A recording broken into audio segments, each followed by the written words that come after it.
the delegate from Richmond City, Delegate McQuinn.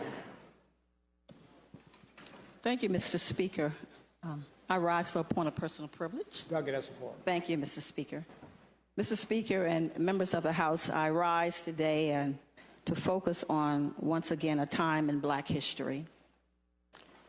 Black history is about trials and tragedy and triumphs for enslaved Africans and the African Americans in this nation.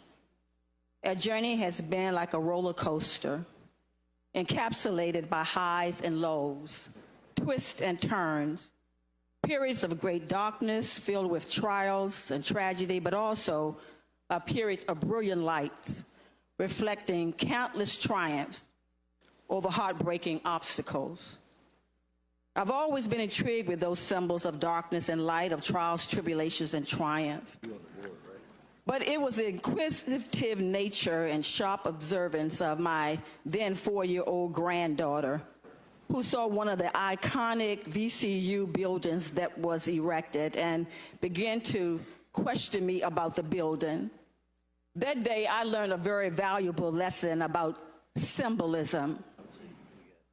The profound impact that symbolism or symbol has on the psyche is worthy of a pause.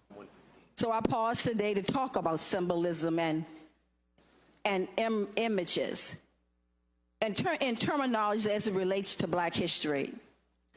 This moment and these times, I'd hope all of us would see as a teachable moment that will help each of us to help to move Virginia forward. This is not about offending anyone or creating a sense of guilt. It is just to create a better understanding of some very sensitive issues for America and especially for the African American history. And doing some research on the impact of symbolism on the brain, it is said that symbols are the shortcut for our brains. We are surrounded by symbols and they are woven into our society so intricately that we don't even notice. Visual symbols can be complex because often there is more going on in an image than meets the eye or that will be stated in a paragraph. All of us are familiar with that big yellow arch on the top of a fast food restaurant. It is a symbol that a child learns early. Ask any 1-year-old child and they will tell you. To me, it just means a McDonald's is close by. But to a child, it means that there's a McDonald's, there are French fries, chicken McNuggets, and I want to go there right now. Once a symbol is seen by someone, it can basically find refuge in their brain. It has often been said a picture is worth 1,000 words.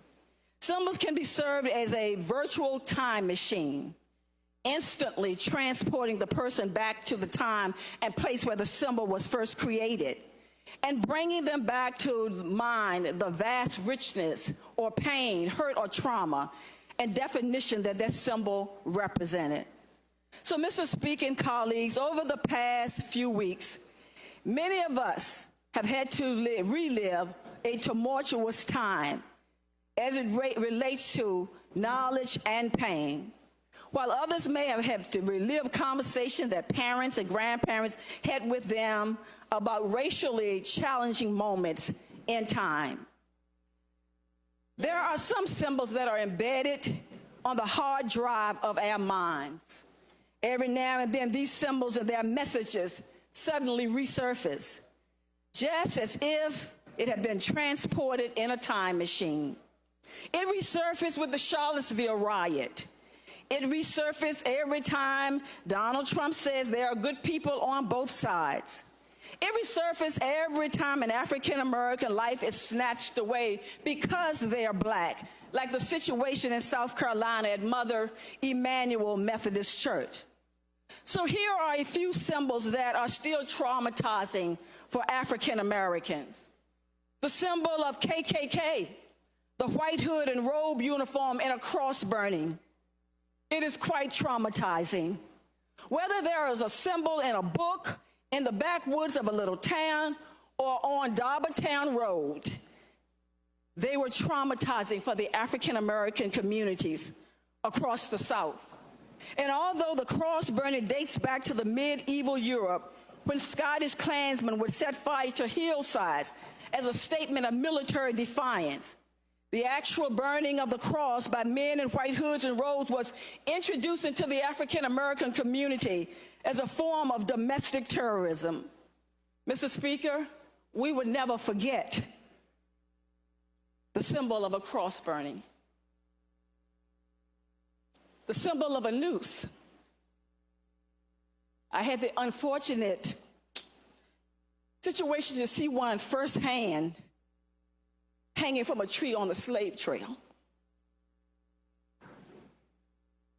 Research indicates that the hangsman's noose has become one of the most powerful visual symbols directed against African Americans, comparable in the emotions to that of a swastika for Jews. Its origins are connected to the history of lynching in America, particularly in the South after the Civil War, when violence or threat of violence replaced slavery as one of the most main forms of social control that was used against African Americans. The noose quickly became associated with the Ku Klux Klan and evoked feelings of terror. Getting to a symbol that each of us have had to deal with the last 2 weeks, the symbol of blackface. The intentional mockery of and defamation of African Americans and their culture through comedy, variety act, dancing, and musical performances that were intended to reinforce the idea that African Americans were inferior in every way. And African Americans were routinely portrayed as lazy buffoons who needed supervision and oversight. Beyond that, blackface and systemic social and political repressions are so intricately linked that according to C. Van Woodward's history, the strange career of Jim Crow, the very term Jim Crow, derives from an 1832 blackface minstrel number by Thomas D. Wright. There are many, many symbols that I'm absolutely sure African Americans detest. And so as we reflect on the past few weeks, the recurring question is, where do we go from here? And in order to answer that question, I propose that we look at the hardcore, difficult, untold, and sometimes rewritten history of this Commonwealth. When we actually come face to face with this difficult history, it is uncomfortable. In fact, it's very uncomfortable, because oftentimes the topic has been taboo and swept under the rug, pushed way, way, way back in the corner of a basement or in the hidden pages of yearbooks, often only talked about in hushed whispers or marginalized with inappropriate humor and hurtful jeers. Well, the past 2 weeks has been an example of coming face to face with our difficult history. And the consciousness of America has been raised in the eyes of our own Virginia. We have been forced to look at a culture of racial insensitivity that raises the issue of reconciling conflict images of people we know and respect. So in this teachable moment, I ask this body and everyone that's listening to be open and honest dialogue, to embrace the challenges and truth and reconciliation about Black history, Virginia's history, and America's history. So let us create a paradigm shift that will create a bold new symbol of unity and reconciliation in this great Commonwealth. Let that symbol finally gives us the freedom to change some of the things that have been boxed up, buried, and hidden for too long. Let that symbol guide us as legislators to do that which improves the lives of all citizens. Let that symbol be one that when we see it, we are filled with pride.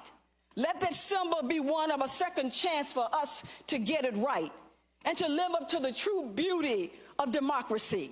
We hold these truths to be self-evident, that all men and women are created equal, that they are endowed with unalienable rights to life, liberty, and the pursuit of happiness. We owe it to our ancestors. We owe it to ourselves. but most importantly, we owe it to our children. And so on today, February the 14th, 2019, it should be understood that the tool, the symbol we need to help us overcome the obstacles that we are facing today is love. And I know it may sound corny, but I want to close with these lyrics from this song. But what the world needs now is love, sweet love. For it's the only thing that there is just too little of. The symbol of Virginia should absolutely be love. After all, our official motto is Virginia is for lovers. Happy Valentine's Day, and thank you, Mr. Speaker.